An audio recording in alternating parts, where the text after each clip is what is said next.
Hello बच्चों। आज का यह वीडियो कक्षा 11 के छात्रों के लिए प्रोजेक्टाइल मोशन से संबंधित है। जो प्रोजेक्टाइल मोशन के आंकिक प्रश्न होते हैं, न्यूमेरिकल प्रॉब्लम होते हैं, जिनको हल करने में आपको बहुत ज़्यादा प्रॉब्लम क्रिएट करना पड़ता है। तो ऐसे प्रॉब्लम्स को हल करने के लिए हम आपको एक शानदार यहाँ पर सूत्र और कुछ ट्रिक्स बताएंगे, जिसके कारण आप जो है आसानी से प्रोजेक्टाइल मोशन के सवाल को लगा सकेंगे। तो प्रोजेक्टाइल मोशन के सवाल लगाने के लिए सबसे पहले ये जानना जरूरी है कि प्रोजेक्टाइल मोशन होता क्या है, जिसका हिंदी में नाम क्या है, प्रक्षेप गति। तो प्रक्षेप गति का टोटल थ्योरी क्लास तो मैं पीछे ले चुका हूँ। उसके पहले आपने लीनियर मोशन पढ़ा था, तो लीनियर मोशन की भी क्लास आप ले चुके होंगे। तो ऐसे कंडीशन में जब हम प्रोजेक्टाइल मोशन की थ्योरी पढ़ लेते हैं, उसके बाद जो है जब उसके न्यूमेरिकल्स प्रॉब्लम आते हैं, तो हम उस न्यूमेरिकल प्रॉब्लम्स पे चर्चा करेंगे। प्रोजेक्टाइल मोशन की थ्योरी का जो वीडियो है वो हमारा पहले देख लेंगे, और उसके बाद जो है आज का जो यह वीडियो है यह केवल उनके आंकिक प्रश्नों को हल करने के लिए है। तो आंकिक प्रश्नों को हल करने के लिए प्रोजेक्टाइल मोशन जो है उसको जब आपने पढ़ा था तो आपने देखा कि प्रक्षेप गति वह गति होती है, प्रक्षेप माने फेंकना होता है, फेंकना। आप वस्तु को फेंकते हैं, वस्तु को इसके पहले आपने फेंका कि वस्तु को जब आपने ऐसे फेंका था ऊपर नीचे, तो इसको बोलते हैं ऊर्ध्वाधर गति, इसको ऊर्ध्वाधर गति बोलते हैं। और जब यह ऊर्ध्वाधर गति आपने पढ़ा था तो आपने इनके 3 समीकरण भी पढ़े थे साथ में। वो 3 समीकरण आपने क्या पढ़े थे? वो 3 समीकरण आपने पढ़ा था v बराबर u माइनस जी टी, फिर आपने पढ़ा था h बराबर u t minus half g t square, और फिर आपने पढ़ा था v square is equal to u square minus 2gh। उसी को आधार मान करके अब हम इस प्रक्रिया को पूरा करेंगे। तो यहाँ पर जो है प्रक्षेप गति में आपको यह गति जो है, जो आप ऊर्ध्वाधर गति लिए थे तो वह 1 डायमेंशन मोशन था, और इसको बोलते हैं 2 डायमेंशन मोशन। और 2 डायमेंशन मोशन में मतलब आप कोई भी वस्तु फेंकेंगे तो वह 2 अक्षों पर गतिमान दिखाई देगी। जैसे आपने यहाँ पर यदि किसी वस्तु को फेंका पृथ्वी तल के क्षैतिज दिशा से किसी भी कोण पे आपने फेंका, इस प्रकार से मान लीजिए आपने इसे यू वेग से फेंका, तो यह तुरंत ही 2 अक्षों पर इसकी वेलोसिटी विभाजित हो जाती है। ये कोण थीटा है, तो इस घटक का मान हो जाता है यू कॉस थीटा, और इस घटक का मान क्या हो जाता है, यू साइन थीटा। अब यू साइन थीटा उस वस्तु को ऊपर ले जाने का प्रयत्न करता है, और कहां तक ले जाएगा, मैक्सिमम ऊंचाई तक जब ले जाएगा यहाँ पे, तो वहां तक ले जाएगा जहां पर यह वेग 0 हो जाएगा। यानी कि ये वहां तक ले जा पाता है जहां पे v साइन थीटा का मान क्या हो जाता है, 0। तो फिर यह वस्तु पुनः धीरे धीरे उस गुरुत्वीय त्वरण के अंतर्गत नीचे की ओर आने लगती है। तो ऐसी गति को हम प्रक्षेप गति कहते हैं। यानी कि जब किसी वस्तु को हम ऊर्ध्वाधर से भिन्न क्षैतिज से किसी भी कोण पर फेंकते हैं, तो वह गुरुत्वीय त्वरण के अधीन एक वक्राकार पथ पर गति करती है, वक्राकार पथ पर गति करती है। इसी को हम बोलते हैं प्रक्षेप गति।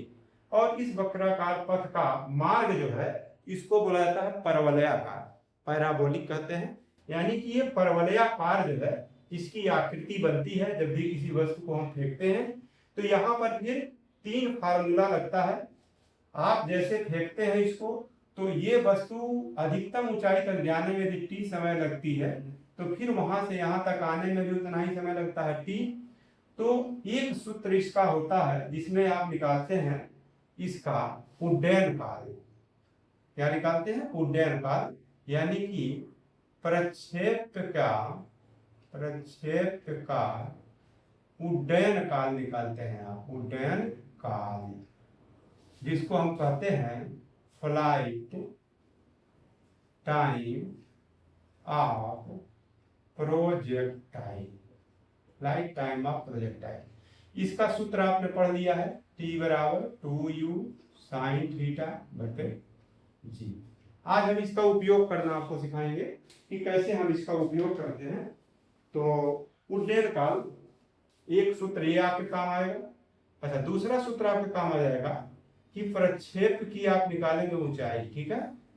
प्रक्षेप की क्या निकाल लेंगे, ऊंचाई निकाल लेंगे, यानी कि height of projectile, height of projectile, और हाइट निकालेंगे आप h बराबर you square sine square theta upon 2g से।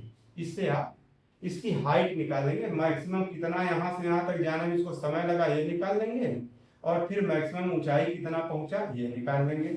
अब एक चीज और रह गया कि मैक्सिमम दूरी कितना होगा, यहाँ से यहाँ तक की दूरी को हम लोग रेंज कहते हैं, रेंज यानी कि परास कहते हैं। तो तीसरा सवाल आपका लगेगा क्षैतिज परास जो निकालते हैं, यानी कि प्रक्षेप का परास, प्रक्षेप का परास निकालने को आएगा, जिसको अंग्रेजी में कहेंगे range of projectile, range of projectile. ये कैसे निकालिएगा, इसको निकालने के लिए आपके पास सूत्र है R बराबर you square sine 2 theta upon. ये तीनों सूत्र हैं, लेकिन ये तीनों सूत्र तभी लगेंगे जब आप पृथ्वी तल से फेंकेंगे तब लगेगा। ये पृथ्वी तल से फेंकेंगे तब लगेगा, आप किसी को बिल्डिंग से फेंक देंगे तब ये सूत्र नहीं रहेगा। किसी बिल्डिंग से किसी वस्तु को फेंकेंगे तब सूत्र फिर दूसरा लगेगा। अब फेंकने की स्टाइल के अनुसार वो ट्रिक जो है चेंज हो जाएगा। ये तभी काम करेगा जब आप जमीन से आपने फेंका है या किसी तल से फेंका है। जैसे किसी फुटबॉल को आप किक मार दीजिए, तो फुटबॉल को किक मारेंगे तो इस मार्ग से जाएगा, तो उस पर सवाल लग जाएगा। आप किसी तीर से कोई शिकार किए हैं तो उसमें भी ये सवाल लग जाएगा। फिर आपने बल्ले से कोई गेंद टकराई है उस पर भी ये काम करेगा। मतलब ये है कि जो भी वस्तु फेंकी जाए वो पृथ्वी तल से फेंकी जाए और किसी कोण पर फेंकी जाए तो ये काम आ जाएगा। लेकिन जब वही वस्तु किसी ऊंचाई से फेंकी जाती है तब वहां पर पुनः 3 प्रकार से आपको सवाल आ सकते हैं। इसको समझना बहुत जरूरी है। यही ट्रिक बच्चे जब नहीं समझ पाते हैं तो ये सवाल नहीं लग पाता उनसे। अब ऊंचाई पे जैसे हम हैं, मान लीजिए इतनी ऊंची बिल्डिंग पर कोई खड़ा है। अब ये तो 3 सूत्र हो गए, ये 3 सूत्रों को पहले हम आपको ये जब यहां से फेंकेंगे तब की है। अब मान लीजिए फेंकने की स्टाइल आपकी चेंज हो गई, ठीक है, फेंकने की स्टाइल आपकी चेंज हो गई। अब स्टाइल क्या है, स्टाइल ये है कि हमको ऊर्ध्वाधर ऊंचाई से फेंकना है किसी वस्तु को। मान लीजिए बिल्डिंग है, ये बिल्डिंग है, इस बिल्डिंग से आपको फेंकना है जिसकी ऊंचाई अच्छी है। इसको गौर से समझिएगा। अब आप समझिए कि इसको कई तरह से हम फेंक सकते हैं। मान लीजिए कि हम ऊंचाई पर खड़े हैं किसी बिल्डिंग पे और इस वस्तु को मुझे फेंकना है, तो एक तरीका ये है कि हम इसे क्षैतिज बिल्कुल फेंकेंगे, एकदम से ऐसे क्षैतिज फेंकेंगे, पृथ्वी तल के क्षैतिज भी। तो एक तो ये हो गया। दूसरा तरीका ये है कि हम ये जो पृथ्वी तल का क्षैतिज है हम थोड़ा सा इसके नीचे से फेंके, यानी क्षैतिज से नीचे, यानी थोड़ा सा टेढ़ा करके ऐसे फेंके, देखिए इस प्रकार से, यानी टेढ़ा करके हमने फेंका ऐसे क्षैतिज से नीचे की ओर। और एक सवाल फिर आपका बनेगा कि क्षैतिज में तो आपने फेंका ही था, अब आप फेंक देंगे क्षैतिज से ऊपर की ओर, यानी कि यूं देखिए ऐसे आपने फेंका, ऐसे फेंकेंगे तब भी ये वस्तु वहीं गिरेगी ऐसे। और यदि आपने क्षैतिज फेंका तो भी वस्तु वहां जा गिरेगी, और यदि आपने क्षैतिज से नीचे की ओर फेंका तब भी गिरेगी वहीं पे। यानी गिरना है उसे जमीन पर ही, लेकिन फेंकने की स्टाइल अलग अलग होने के कारण सवाल भी अलग अलग तरीके से लगेगा। तो इसी चीज को हमको समझना है कि कैसे कौन सा तरीका कहाँ लगेगा। तो और दूसरी बात यह है कि जब भी किसी दो वस्तुओं को हम एक साथ फेंकते हैं तो वो सदैव जो है एक साथ ही नीचे की ओर गिरती हैं। भले वो अधिक अधिक दूरी पे गिरेंगी, अलग अलग दूरियों पे गिरेंगी, लेकिन गिरेगी एक साथ। अब जैसे मान लीजिए हम यह ऊंचाई है, अब इस वस्तु को यदि आपने क्षैतिज दिशा में फेंका तो इसमें 3 होंगे। पहला आपने क्या कर दिया कि आप यह ऊंचाई से फेंक रहे हैं, तो क्षैतिज दिशा में फेंकते हैं तब क्या होगा, क्षैतिज दिशा में फेंकने क्षैतिज दिशा में फेंकने पर क्या होगा? तो क्षैतिज दिशा में जब आप फेंकेंगे तो ये हो गया इसका क्षैतिज वेलोसिटी, ये यानी कि u क्या हो गया इसका? क्षैतिज वेग। आपने क्षैतिज वेग से इसको फेंका है और क्षैतिज वेग से फेंका है तो फिर ये जा करके वस्तु कहीं गिरेगी और मान लेते हैं यह x दूरी पे गिरती है, जाकर ऐसी x दूरी पे गिरती है, x दूरी है, ऊंचाई है। तो यहाँ पे आप सूत्र लगाएंगे तो एक सूत्र आप लगा देंगे h बराबर हाफ GT²। इससे ये पता चल जाएगा कितने समय पश्चात वस्तु गिरेगी। और दूसरा आपको पता लगाना है कि उस मीनार की ऊंचाई हो, चाहे बिल्डिंग की ऊंचाई हो, चाहे टावर की ऊंचाई हो, वहां से कितनी दूरी पर गिरेगा।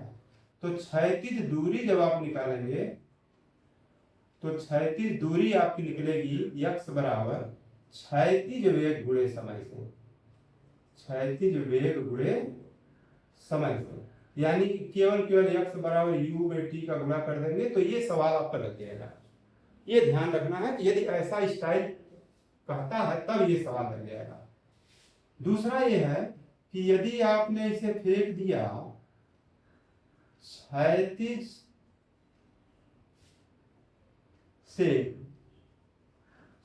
से थीटा कोण नीचे की ओर आपने फेंक दिया, क्षैतिज से थीटा कोण नीचे की ओर फेंका, तब ये सवाल कैसे लगेगा? तब देखिए कैसे लगेगा। फिर ये आपकी ऊंचाई हो गई, ये आपकी मीनार की ऊंचाई हो गई, ये h हो गई। अब आपने फेंका कैसे है इसको? आपने ये रहा आपका क्षैतिज, आप क्षैतिज से नीचे की ओर फेंक रहे हो, यानी कि इस स्टाइल में आपने फेंका है। तो यह आपका u होता है, u। और ये थीटा कोण से यदि आपने फेंका है तो देखिएगा ध्यान से, ये घटक क्या बनेगा? u cos थीटा, ये u cos थीटा बन जाएगा। और एक घटक यहाँ नीचे बनेगा तो ये घटक बनेगा u sin theta, u sin theta. इसमें भी x दूरी पे गिर रहा है, आपको क्षैतिज दूरी भी बतानी है, ये दोनों चीज इनमें भी बतानी है।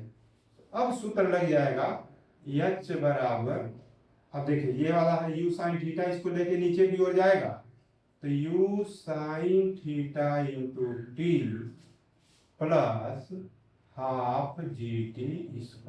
अब ऐसे ही h का मान आप निकालेंगे। और क्षैतिज दूरी कैसे निकालेंगे?